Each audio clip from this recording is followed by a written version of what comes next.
आइए दीपावली की सफाई करते हैं। कहाँ पर? घर पे या आपके ऑफिस में?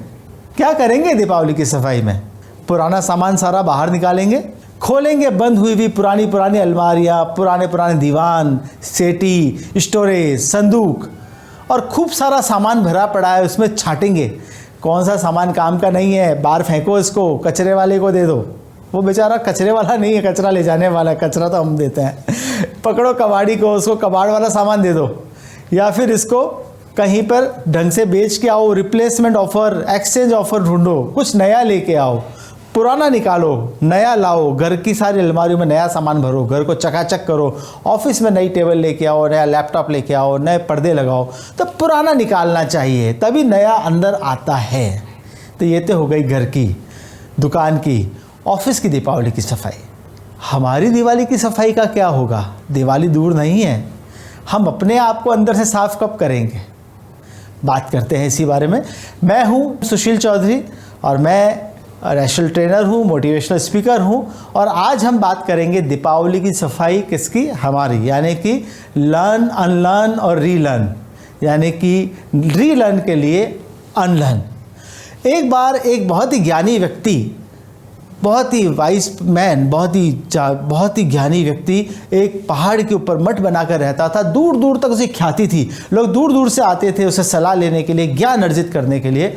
शहर में एक सो कॉल्ड ज्ञानी भी रहता था जो अपने आप को 30 मार खान समझता था, और उसको लगता था मेरे साथ एक ज्ञानी कौन है जो मठ में जाकर बैठा है। तो उसने क्या किया, वो एक दिन गया उस ज्ञानी व्यक्ति के पास, मठ में गया और बोला कि मैंने आपके बारे में बहुत सुना है, आपकी बहुत सारी ख्याति सुनी है, और ये सुना है कि आप बहुत ही ज़्यादा जानकार हैं। तो मैं जानना चाहता हूँ आपके पास ऐसा एक्स्ट्रा क्या है। वैसे मैं भी कोई कम नहीं हूँ, मुझसे भी लोग बहुत सलाह लेते हैं, मैं शहर का बहुत विख्यात हूँ, बहुत ही इंटेलिजेंट आदमी हूँ, बहुत मेरा नॉलेज है, बहुत मेरे अंदर दिमाग भरा पड़ा है, कूट कूट के ज्ञान भरा पड़ा है। तो जो मठ बनाकर ज्ञानी व्यक्ति रहता था समझ गया अगले की प्रॉब्लम क्या है। बोला चलो विज्ञान की बातें शुरू करते हैं, पर एक चीज़ बताओ, क्या तुम मेरे साथ एक कप चाय पियोगे? तो उसने कहा ठीक है, अगला आदमी चाय वाय पिलाकर बात शुरू करना चाह रहा है तो कस्टम भी है, कुछ खिलाना पिलाना चाहिए, तो पिलाइए चाय, मंगाइए। 2 कप मंगाएगा, 1 कप भरा हुआ था, 1 कप खाली था। खाली कप उसने अपनी और रखा और भरा हुआ कप उस सो कॉल्ड इंटेलिजेंट आदमी के सामने रखा और उसमें चाय डालनी शुरू करी। पहले खुद का कप भरा, खुद का कप पूरा भर गया, फिर उस सो कॉल्ड इंटेलिजेंट आदमी जो शहर से आया था उसके कप में चाय डालनी शुरू करी जिसका कप पहले से ही भरा हुआ था। और जब उसमें चाय डालनी शुरू हुई तो क्या हुआ आप खुद समझते होंगे, सारी चाय बाहर गिरनी शुरू हो गई। कप भरा हुआ है, सारी चाय बाहर। तो उसने कहा यार ये इतना ज्ञानी व्यक्ति है, सारी चाय जो है बाहर गिर रही है, इसको इतना नहीं पता, लोग इतना, उसका नाम है, मठ बना के रहता है और लोग इससे दूर दूर से आते हैं और ये पूरी चाय ढोल रहा है। और वो तो चाय डाले जा रहा है, चाय डाले जा रहा है। उसने खड़ा हो गया, क्या कर रहे हो, ये क्या कर रहे हो? बोले क्यों, क्या हुआ, मैं क्या कर रहा हूँ, ऐसा क्या कर रहा हूँ मैं? बोले कि ये सारी चाय बाहर ढुल रही है, बाहर गिर रही है। क्यों, ये चाय बाहर क्यों गिर रही है? अरे आपने देखा नहीं, कप भरा हुआ है इसलिए चाय बाहर गिर रही है। तो जो भरा हुआ कप है ना, वो तुम्हारा कप है। जब तुम्हारा कप भरा हुआ है तो उसमें मैं नया कुछ कैसे डालूं? हमारे अंदर का कप, हमारे अंदर के अलमारियां, हमारे अंदर के संदूक, हमारे अंदर के सारे कमरे भरे हुए हैं। किससे भरे हुए हैं? बहुत सारी चीज़ों से। खूब सारा ईगो यहाँ भर रखा है, यहाँ भर रखा है, दिमाग में भर रखा है, मैं बहुत बड़ी चीज़ हूँ, मैं बहुत बड़ी हस्ती हूँ, लोग मेरे को सलाम ठोकते हैं, लोग मेरी इज्जत करते हैं, ये ईगो भर रखा है। खूब सारी बिटरनेस, उसने मेरे साथ ऐसा किया, उसने मेरे साथ ऐसा किया, उसने उस दिन मुझसे बात नहीं करी, उसने उस दिन मुझे प्रोग्राम में नहीं बुलाया, डिनर पर नहीं बुलाया, उसने मुझसे चाय नहीं पूछी। सुपीरियरिटी, लोग तो मेरे से नीचे हैं, लोग समझते क्या हैं अपने आप को, मैं कितना ऊपर हूँ, ये सुपीरियरिटी भरी हुई है। और उसके अलावा हमारे अंदर भरे रिसेंटमेंट, हमारे साथ बुरा हुआ, दोस्त ने धोखा दिया, बहुत सारा दुख। फियर, यानी कि कई चीज़ों से हमें डरना, ऐसा करने से ऐसा हो जाता है, वैसा करने से वैसा हो जाता है। नॉलेज, सो कॉल्ड नॉलेज, कहते हैं नॉलेज बहुत अच्छा होता है, पर कभी कभी नॉलेज हमारा नुकसान भी करता है। हम बहुत सारा ज्ञान का भंडार दिमाग में लेके घूम रहे हैं और ये नॉलेज ही दूसरे फियर का, ईगो का और कई सारी चीज़ों का कारण है, कई सारे रिलेशन ख़राब होने का कारण है। क्योंकि जैसे ही हमें कोई जना कोई चीज़ बताता है हम उसको चुप करा देते हैं, क्योंकि हमें बहुत सारा नॉलेज। ये सारी चीज़ों को साफ़ करने की ज़रूरत है। कैसे? मैं आपको दिखाता हूँ। जी मेरे पास एक जग है, इस जग के अंदर नीले रंग का पानी भरा हुआ है। देखिए नीले रंग का एक पानी भरा हुआ है। ये हमारी पर्सनालिटी हो सकती है। मैं ये नहीं कह रहा हूँ कि मुझे देखने वाले सभी लोग, मुझे सुन रहे सभी लोगों के साथ ऐसा है। हम में से कईयों के साथ ऐसा है कि हमारे अंदर बहुत कुछ भरा हुआ है। भरा तो है ही है, उससे तो हम बच नहीं सकते। और फिर मेरे पास दो लुभावने रंग हैं। शायद इन दो रंगों में जीवन का रोमांच, इन दो रंगों में जीवन की खुशियाँ, नयापन, न्यूनेस ऑफ लाइफ, जीवन के अंदर कुछ उत्साह, वो सब छुपा हुआ हो। और ये रंग शामिल होते हैं यदि हमारी पर्सनालिटी में। तो मेरे जो पार्टिसिपेंट्स यहाँ मौजूद हैं, दो लोगों को मैं आप बुलाता हूँ, आप दोनों यहाँ आइए और आइए और देखते हैं इन रंगों में जब रंग को मिलाते हैं तो क्या होता है। आइए, पहले आप आइए, ये रंग इधर से आइए, इस रंग को आप इस रंग में मिलाइए धीरे धीरे। हरा रंग इस नीले में जा रहा है, देखिए हरा रंग इस नीले में जा रहा है। ओहो, ये तो और काला हो गया, ये तो और नीला गहरा हो गया। कहाँ हरापन? हरापन दिख रहा है आपको इसमें? आपने अभी पूरा गिलास भर के हरा रंग इसके अंदर डाला। बिल्कुल। कहाँ गया हरा रंग आपका? मिक्स हो गया वो इसके साथ। मिक्स हो गया, खो गया। बिल्कुल। इस बिटरनेस के अंदर, इस रिसेंटमेंट के अंदर, इस ईगो के अंदर वो हरा रंग खो गया। हरा रंग तो खुशहाली का प्रतीक है। क्या करें, ऐसा क्या करें कि वो हरा रंग दिखे इसके अंदर? कुछ तरीका, कुछ और इसमें मिलाए ताकि कुछ और मिलाएं। ऐसा नहीं करें कि इसको खाली करें फिर हरा रंग डालें, नहीं दिखेगा, तो भी नहीं दिखेगा। हरा रंग तो दिखेगा, अगर मैं इसको खाली करके हरा रंग डालूंगा नहीं दिखेगा। हाँ, दूसरा डालेंगे तो दिखेगा। बिल्कुल। आप इसी में दिखाना है तो, हाँ जी, इसी में वापस हरा दिखाना है तो कुछ और इसी में वापस हरा दिखाना है तो वापस से हरा लाना पड़ेगा। हाँ, इसको ज़्यादा खाली क्वांटिटी में, और ज़्यादा क्वांटिटी में डालना। और अगर मैं भरता ही जाऊँ तो क्या होगा? तो नहीं, मुश्किल है, फिर ये बहने लगेगा बाहर, है ना। आप आइए जी, आपके लिए पिंक कलर, थोड़ा सा ऑरेंज और पिंक के बीच का कलर लीजिए। कैसा कलर कैसा लग रहा है आपको? ये क्या है? सुंदर है, बहुत सुंदर। मेरे ख्याल से कलर जो है उत्साह का प्रतीक है ना। और ये देखिए, ये डार्क कलर के अंदर इस उत्साह को मिलाते हैं, है ना, इस रोमांच को, उत्साह को, जिंदगी में कुछ उत्साह आ जाए, उमंग आ जाए, ऐसा कलर मिलाते हैं। डालिए इसके अंदर। ओह, सारा भर गया है। तो आपका कलर कहाँ गया? आपने पूरा गिलास इसके अंदर डाला, वो कहाँ गया? लुप्त हो गया इसके अंदर। लुप्त हो गया, क्यों? क्योंकि इसका इंटेंसिटी हाई है। ओहो, तो अगले की इंटेंसिटी कम करें? यूँ कैसे कम करेंगे? जैसे अगर कलर की बात करें तो अगर विबग्योर की प्रिज्म थ्योरी से अगर पढ़ते हैं, हाँ, तो हर कलर का इंटेंसिटी डिफर करता है। So if we are mixing some colour in something, so अगर किसी हाई इंटेंसिटी में लो इंटेंसिटी मिक्स करते हैं तो इतना इफेक्ट नहीं करेगा। एंड समथिंग लाइक ये ऑलरेडी क्वांटिटी में था एंड इसका क्वांटिटी कम था, हाँ, तो इंटेंसिटी भी ज्यादा था एंड क्वांटिटी भी ज्यादा था, हाँ, तो इसलिए वो मैच नहीं हुआ। मैच नहीं हुआ। इतनी ज़्यादा क्वांटिटी में डार्क कलर भरा हुआ है, इसलिए मैच नहीं हुआ। बहुत अच्छा, थैंक यू वेरी मच। बैठिए। इस जग के अंदर गहरा नीला रंग इतना प्रभावी था, जो आधे से अधिक भरा हुआ था। जब मैंने इसके अंदर खुशहाली के रंग डाले, जब मैंने इसके अंदर उमंग और उत्साह के रंग डाले, वो रंग नज़र नहीं आए। वो रंग नज़र क्यों नहीं आए? क्योंकि पुराने रंग ने इन नए रंगों को खा लिया। पुराने रंग ने इन नए रंगों को सामने आने नहीं दिया, दिखने नहीं दिया। ऐसा ही होता है। हमारे अंदर इतना ज़्यादा ईगो भरा हुआ है, हमारे अंदर इतनी ज़्यादा बिटरनेस भरी हुई है, इतने सारी पुरानी चीज़ों को, दिवाली की सफाई नहीं कर रहे हैं, अपनी अलमारियों में पुराना सामान डाल के बैठे हैं, पुरानी चीज़ें भर के बैठे हैं, ओल्ड इन्फॉर्मेशन लेकर बैठे हैं, जो हमारे ज़माने में ऐसा होता था, हम ये देखते आए हैं, मैंने तो ये काम ऐसे ही किया है, मैं तो यही चीज़ ऐसे ही करता हूँ, मेरे को तो यही चीज़ की आदत है। तो वो सब चीज़ें इतनी भर रखी है कि आप तो अपने आप को परिवर्तित ही नहीं करना चाह रहे हैं, कुछ नया सीखना ही नहीं चाह रहे हैं। और जो नया ज्ञान आपके अंदर आता भी है, वो पुराने में शामिल होकर, वो जो नया ज्ञान आता है ना आपके अंदर, वो पुराने में शामिल होकर ऐसा हो जाता है कि वापस पुराने जैसा ही हो जाता है। पुराना सामान, सड़ा हुआ सामान हो जाता है, नए का कोई प्रभाव भी नहीं आता उसके अंदर। नए का कोई इफेक्ट ही नज़र नहीं आ रहा है। 2 ब्यूटीफुल कलर आपने इसके अंदर डाले, पर नए का कुछ प्रभाव इसके अंदर आया ही नहीं। कारण क्या है? हमारी आदतें।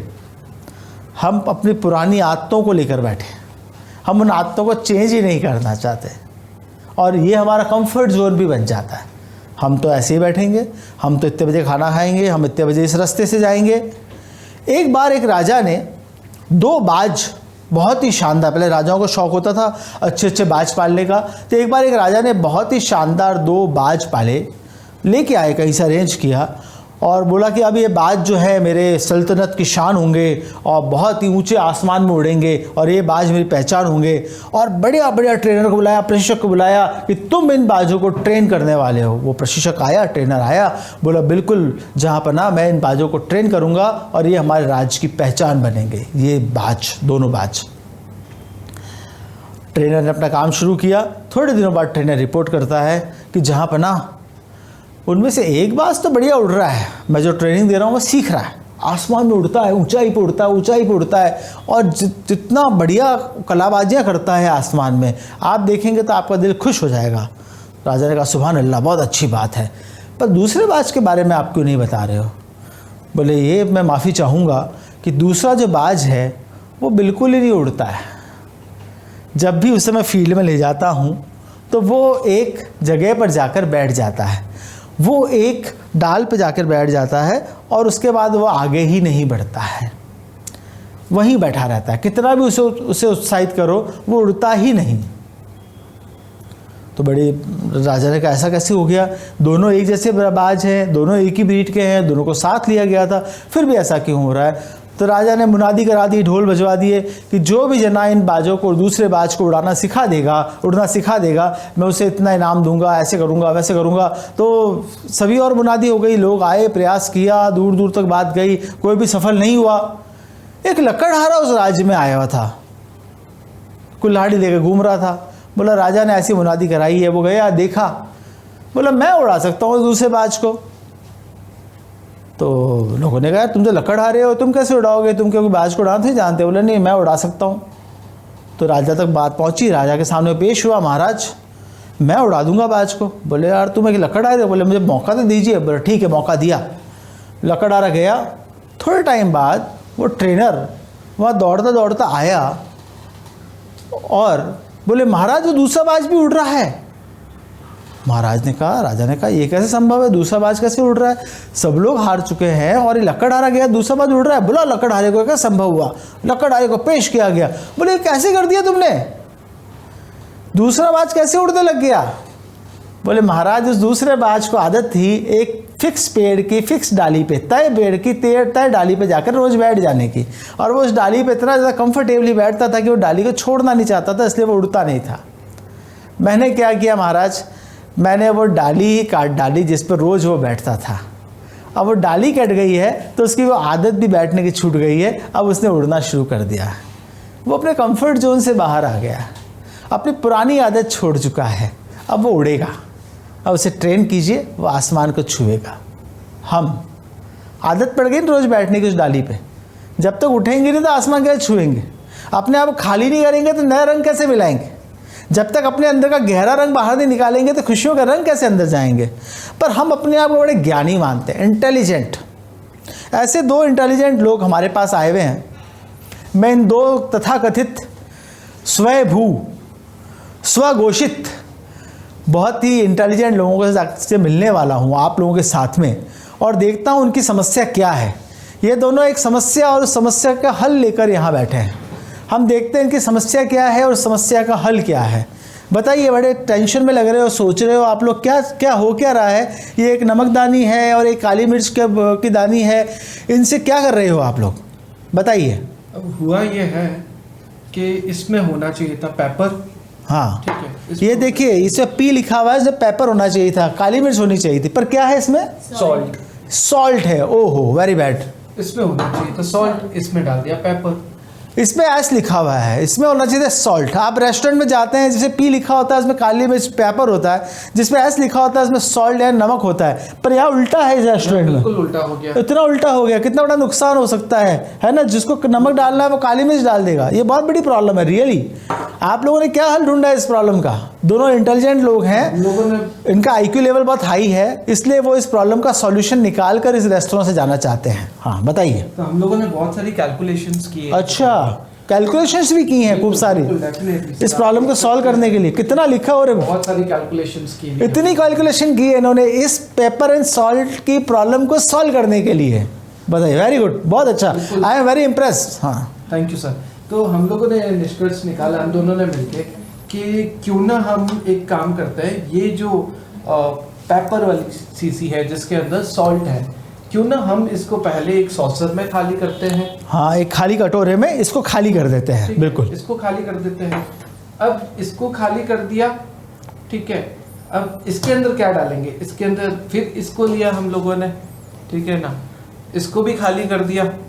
यानी 2 सॉसर चाहिए आपको, 2 कटोरे से? बिल्कुल दो अच्छा। सॉसर चाहिए, ठीक है ना। अब 2 सॉसर ले लिया, दोनों में अलग अलग को खाली कर दिया, इसमें ये डाल दिया, ठीक है ना, और ये इसमें डाल दिया, प्रॉब्लम सॉल्व। 2 कटोरे ले लेते हैं, एक में जो पेपर के जो इसमें लिखा हुआ है पेपर और इसमें सॉल्ट है, उसको सॉल्ट डाल देते हैं, दूसरे पेपर डाल देते हैं, फिर इनको एक्सचेंज कर देते हैं कंटेंट को। दूसरा तरीका है कि एक सॉसर के अंदर इसका सामान डाल देते हैं, फिर इसके अंदर इसका सामान डाल देते हैं, ऐसा कर देते हैं ना, फिर वापस से ये भी कर। यानी कि हम इससे कंटेंट को बाहर निकालेंगे और कंटेंट को चेंज करेंगे तो प्रॉब्लम का सॉल्यूशन हो जाएगा। बहुत बढ़िया। देखिए, इतनी लंबी कैलकुलेशन करी इन्होंने, उसके बाद इनका रिजल्ट ये आया कि एक सॉसर में सामान बाहर निकालो, फिर इसको इसमें डालो, फिर उसको उसमें डालो। सिंपल सॉल्यूशन है इनका, और सिंपल हो जाते हैं। कॉमन सेंस की बात है, common sense is the greatest sense a human can possess. मैं ये ढक्कन खोलता हूँ जिस पे पी लिखा हुआ है, मैं ये ढक्कन खोलता हूँ जिस पे एस लिखा हुआ है, एस वाला ढक्कन उस पे लगाऊंगा जिसमें सॉल्ट है, पी वाला ढक्कन उस पे लगाऊंगा जिसमें पेपर है। इसमें पेपर है, अब इसके ऊपर पी लिखा हुआ है, इसमें सॉल्ट है और अब इसके अंदर एस लिखा हुआ है। प्रॉब्लम सॉल्व हो गया। बिल्कुल सर। क्या हुआ आपके कैलकुलेशन का? प्रॉब्लम का हल तो बहुत सिंपल था। आप अपने नॉलेज को बहुत ही क्योंकि आपने इंजीनियरिंग की हुई है या आपने मैथमेटिक्स खूब पढ़ी हुई है, इसलिए आप अपना पूरा नॉलेज यहाँ लगाने लग गए। किसी हाउसवाइफ से पूछें या किसी वेटर से पूछें, बहुत ही साधारण सा सॉल्यूशन है। क्यों, आपको नहीं लगा ऐसा? आपको नहीं लगा? आपने भी एक कैलकुलेशन में साथ दिया। चीज़ें हमारे जीवन में बहुत सिंपल होती हैं, परंतु इन सिंपल चीज़ों को कॉम्प्लिकेटेड हम बनाते हैं। हम क्यों बनाते हैं? क्योंकि हमारे पास जो एडिशनल नॉलेज है, हर चीज़ को हम अपने एडिशनल नॉलेज से सॉल्व करना चाहते हैं। तो हम थोड़ी सी बात करेंगे, जो आज हम बात कर रहे हैं लर्न और अनलर्न की। हम क्या सीखे हैं और उससे हम भुलाकर फिर से क्या सीख सकते हैं। अनलर्निंग क्यों ज़रूरी है? जब तक हम दीपावली की सफाई नहीं करेंगे तो नया सामान नहीं ला पाएंगे। मैंने शुरू में भी आपको बताया था। तो आपको नया सामान लाना है, नया लाना है तो पुराना बाहर निकालना पड़ेगा। आपका पुराना नॉलेज, पुरानी आदतें, इन सबको आपको छोड़ना ही पड़ेगा। अगर आप पुरानी चीज़ें बाहर नहीं निकालेंगे तो फिर ये चीज़ें कभी होंगी ही नहीं कि आप नई चीज़ें अंदर ला पाएँ। सफलता किस में है? सफलता इसमें है कि निरंतर हमारे अंदर कुछ न कुछ नया आए, ना कि हम ऐसे हो जाएं जिसके अंदर एक स्टेल करता हुआ पानी। स्पेंसर जॉनसन ने एक बहुत अच्छी किताब लिखी थी, हु मूव्ड माय चीज़। और हु मूव्ड माय चीज़ में होता यही है, वो 2 चूहे जिन्हें वो चीज़ का भंडार मिल जाता है, वो चीज़ सड़ने लगती है तो भी वो उसके पास ही बैठे रहते हैं कि हमें भंडार मिल गया, उसे छोड़े कैसे। दूसरे 2 चूहे जो निरंतर नया भंडार ढूंढते रहते हैं और उन्हें पता चलता है कि ये चीज़ सड़ने लग गई है तो वो नए भंडार की ओर भागने लगते हैं और नए भंडार को ढूंढ लेते हैं और अपने आप को सर्वाइव करते हैं। पुराने से चिपके रहने से कुछ नहीं होगा। पुराने से चिपके रहोगे तो आप भी पुराने हो जाओगे। आप इंसान बूढ़ा कब होता है? बिल क्लिंटन कहते हैं कि हमारे दिमाग में जब सपनों से ज़्यादा यादें होने लगती है तो हम बूढ़े होने लगते हैं। यानी हमारे ड्रीम्स तो कम हो गए, यादें ज़्यादा हो गई, मेमोरीज भर चुकी है। तो हम बूढ़े होने लग गए, यानी कि अब हम सिर्फ पुरानी बातें करेंगे, क्योंकि हमारे पास यादें ही यादें हैं। कभी उन यादों से खुश भी होंगे, कभी दुखी भी होंगे, और कमियां भी निकालते रहेंगे, और आने वाले समय में भी कमियां निकालते रहेंगे। मैं एक उदाहरण देना चाहूँगा एक ऐसी शख्सियत का। सेकेंड वर्ल्ड वॉर के अंदर जब अमेरिका ने, यूएसए के प्लेन्स ने जापान के ऊपर अटैक किया, सेकेंड वर्ल्ड वॉर, बुरी तरीके से बमबारी करी जापान पे, बुरी तरीके से। सेकेंड वर्ल्ड वॉर के अंदर एक फैक्ट्री ऐसी थी जिसके ऊपर 2 बार बमबारी हुई, 1 बार नहीं 2 बार बमबारी हुई, मतलब एक ही फैक्ट्री मिली उनको कि 2 बार बम गिरा दिए। तो ऐसी एक फैक्ट्री जिसमें 2 बार बमबारी हुई। अब वहाँ तक तो ठीक था। वो फैक्ट्री में क्या होता था, वो फैक्ट्री में पिस्टन बनते थे। टोयोटा कंपनी के लिए पिस्टन बनाता था एक आदमी। उसने कहा चलो यार अब जो भी है, बमबारी हो गई तो हो गई, जो कुछ भी बचा हुआ है उसको इकट्ठा करते हैं, वापस काम शुरू करते हैं, the show must go on, वापस से काम शुरू करते हैं। उसने वो सब अपना सामान इकट्ठा किया और वापस से काम शुरू किया।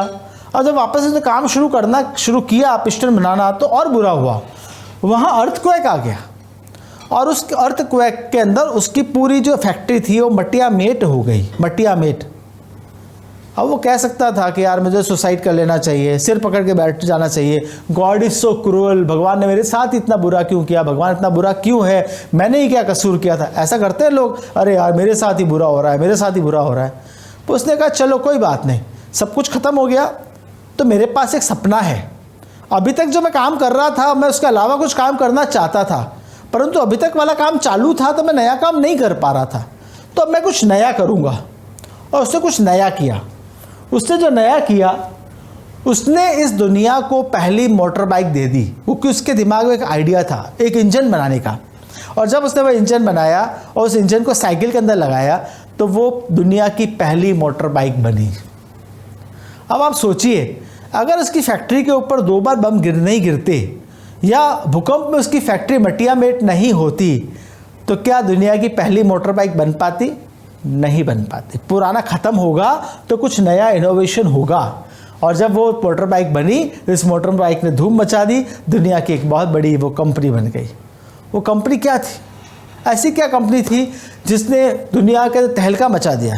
क्योंकि ये एक कंपनी नहीं थी, एक व्यक्ति का डिटर्मिनेशन था, कुछ नया करने की आदत थी, शौक़ था, बार बार गिरकर खड़े होने की उसकी जो हैबिट बन गई थी, वो उसकी परिचायक थी वो कंपनी। और वो कंपनी जो थी, और उस कंपनी के मालिक को अपन जानते हैं सोइचिरो होंडा के नाम से, सोइचिरो होंडा।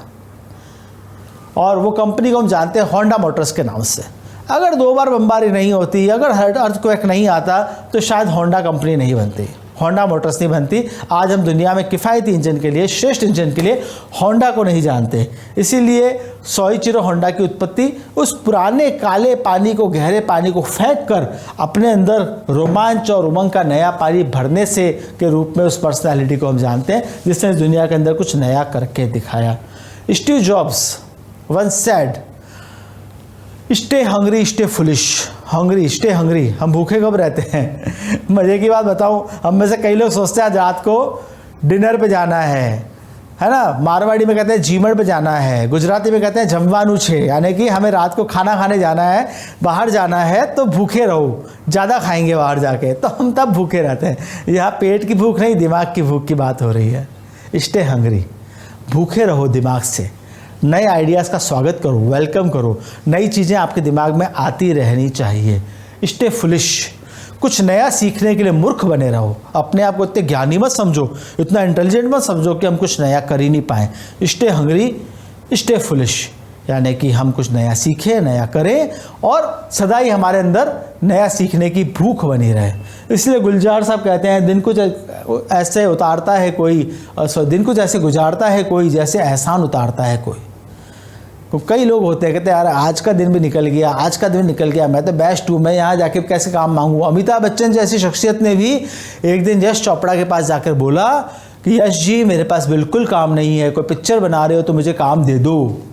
तब यश चोपड़ा ने कहा अमित जी मैं तो कोई फिल्म नहीं बना रहा, मेरा बेटा आदित्य एक फिल्म बना रहा है। वो आदित्य चोपड़ा के पास गए, अमिताभ बच्चन बोले आदित्य बेटे कुछ काम है मेरे लिए? बोले हाँ मैं एक मोहब्बत ने फिल्म बना रहा हूँ, और अब आपको देख के उसका जो एक रोल है उसको मैं बड़ा कर रहा हूँ, एनलार्ज कर रहा हूँ, और आपको उस रोल में लूँगा। अगर अमिताभ बच्चन काम मांगने नहीं जाते तो आज तक वो महानायक नहीं होते, ख़त्म हो जाता वो सुपरस्टार उसके बाद। जैसे कई सुपरस्टार खत्म हो गए झिझक में कि मैं बड़ा हूँ, मैं काम मांगने कैसे जाऊँ, क्योंकि मेरे अंदर इतना कुछ भरा पड़ा है, मैं कुछ नया सीखना नहीं चाहता हूँ। इसलिए अमिताभ बच्चन जैसी शख्सियत भी KBC होस्ट करने के लिए, बॉडी लैंग्वेज की ट्रेनिंग लेने के लिए लंदन जाते हैं।